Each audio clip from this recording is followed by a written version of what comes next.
যেহেতু হতটদ্দ নয় বুঝছো নি, করিমের মাইয়ারে তুই না করে দিও, কারণ মাইয়া যে চরিত্র ভালো না, ইজার মা চরিত্র ভালো না, বিশ্বাস করবি নি। ইজার বাপে আসলে আড়ি আড়ি তিন হাঙ্গা করছে, দরকার কি এইসব আকাশটা মাকাশটা মাইয়ারে বিয়ে করবার, এখানে বাদ দিয়ে লো বাবা। আরে শুনেন আপনি আর কথা শুনেন, সময় কম, ডিম হয়েছে 300 পিস, আচ্ছা 300 নয় 350 দিন, পিজা 15 কেস, ঠিক আছে নে। আর মিয়া গোস্ত ব্যবস্থা করিলেন, মানুষ 300 জন ভরপুর খানা হইব। এবং আর ফোন আর আছে, আচ্ছা বাতিজা সালাম আলাইকুম।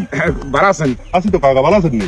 তোমরা কথা একার কইতাম, তুই বলে করিমের মাইয়ার বলে তুই বিয়ে করর। জি কাকা, করিয়ে তো দোয়া করিয়েন কাকা।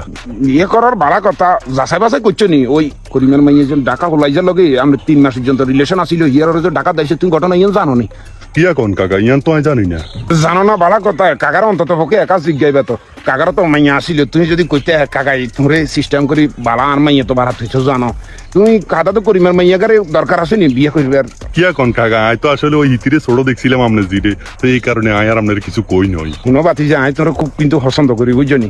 ওই যেহেতু হতটদ্দ নয় বুঝছো নি, করিমের মাইয়ারে তুমি না করে দিও, কারণ মাইয়া যে চরিত্র ভালো না, ইজার মা চরিত্র ভালো না, বিশ্বাস করবি নি। ইজার বাপে আসলে আড়ি আড়ি তিন হাঙ্গা করছে, দরকার কি এইসব আকাশটা মাকাশটা মাইয়ারে বিয়ে করবার, এখানে বাদ দিয়ে লো বাবা। চাচা আসলে কিয়া কইতাম, ওইয়া ছুটিও কম, তারপরে আপনার কি কয় যে ওই জিনিসপত্র বিজ্ঞান বানা দিয়ে লাইছে, আর জিয়ানে আর আব্বা আম্মাই কথা দিয়ে লাইছে। চাচা আইন হিয়ানে কি আর রিস্টেন্টাম হারিয়েন নাকি? তোর আবার আমি 1000 বার বুঝেছি, তোর গোলাকার ধ্বংস করিও না, ধ্বংস করিও না।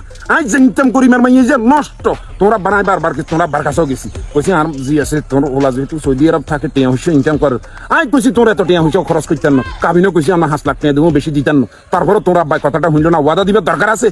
কিয়া কইতাম আব্বা আম্মার ওষুধই তো আয় আর কথা কইতাম হারিয়েন না, ওইয়া করিয়েন কাকা, আপনার দাবাত বুঝছেন নে, আপনি চলিয়া আইন। আদমা বালা কথা শুনতে না, বালা মানুষের তুমি পরামর্শ লইতে না, আবে তবে পরামর্শ লইবে, এখান করিও বুঝছো নি। কাকা আপনারা একার কথা কইতাম, গিয়ে কইবে ক এখান কবে তুন শুরু করছেন আপনি? আমি আবার কিছি আয় আপনার এতক্ষণ তামাশা আনা চাই, হ্যাঁ? আপনি করিমার মাইয়ার বদনামি করেন, করিমার মাইয়া এটা, করিমার মাইয়ার এটা, আপনার মাইয়ার খবর আপনি রাখেননি, হ্যাঁ? দুনিয়ার ফেসবুকে মেসেঞ্জারে ব্যাগের লগে ইটিস পিটিস কত লিঙ্ক ভাইরাল, এখানের খবর নাই, আপনি করিমার মাইয়ার খবর লই ইয়া করতে আছেন। দুনিয়া মেকেন ক্ষমা দিবেন নাকি আপনি?